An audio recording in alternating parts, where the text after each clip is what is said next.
Lorene Drywater is well known here in the Cherokee Nation as the lady who makes buffalo grass dolls. She's a spunky lady and won't teach others her craft unless they're willing to do it the right way. And as you'll see, that involves a lot of hard work and patience.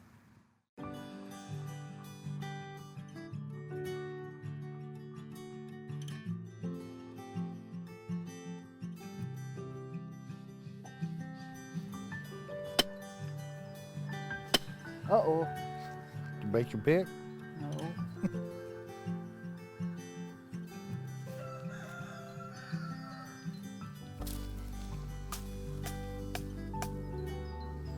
That's not a very big one. This one? Yeah. But it's got long roots. Oh, okay. So you get all the roots together and just like that. Oh. I'm gonna scatter this a little bit, and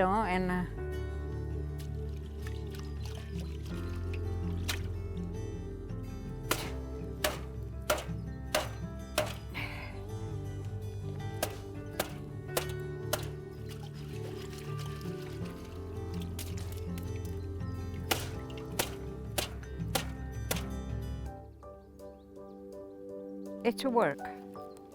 It is a hard work. They wanted me to teach somebody to do this, and I thought, now, that sounds easy enough, but if they want to learn how to make those buffalo grass dolls, they're going to have to dig themselves and learn how to clean it, because that's the only way you're going to do it. Who wants to get out there and play with the grass? I'm the crazy one. I'm Lorene Drywater. I'm the one that makes buffalo grass dolls.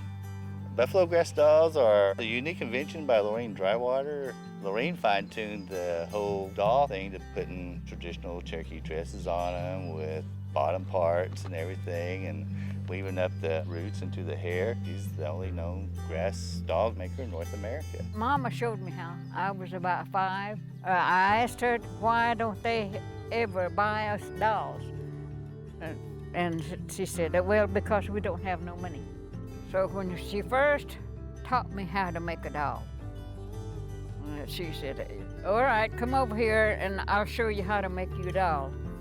You can make it yourself. Just follow my instruction. She told me what all to get together.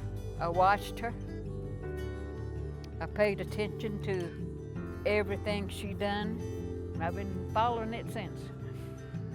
When I want to make a doll, I'm going to go pull the grass out of the ground and wash the dirt off of it.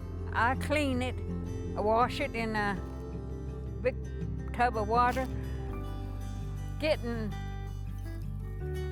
some roots ready, and so I can tie some strings on it.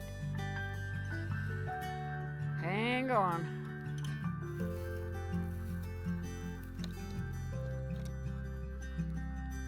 This is the neck. Now this is going to be the body. It's a broomweed. It's that kind of stuff that grows out there in the pasture. Okay, here's a starting of one. These are her arms.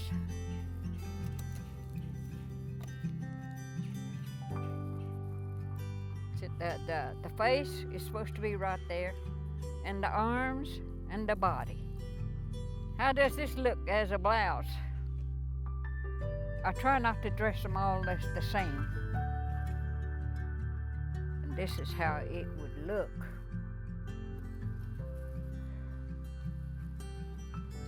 Like this, whenever they are dressed. Sewing was my favorite. I even fixed my own dress. If I tore my dress, I fixed it myself. And of course it didn't look as neat as it would if Mama did it, but Mama didn't have time. She had too many little ones. She's a national treasure for making Cherokee terry dresses and clothes. And for her to transition it into a doll form is very unique. She loves the woods and her plants, and that's what's Cherokee they like, is the woods and their plants. She applies traditional indigenous knowledge systems into her work. That's what's very unique about Lorene. She puts it all together and has a unique contemporary art form that's distinctly hers.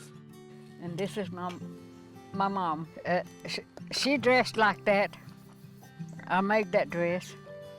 Everything I had, I made myself, or somebody made it. And here's my grass dolls. I was working on them.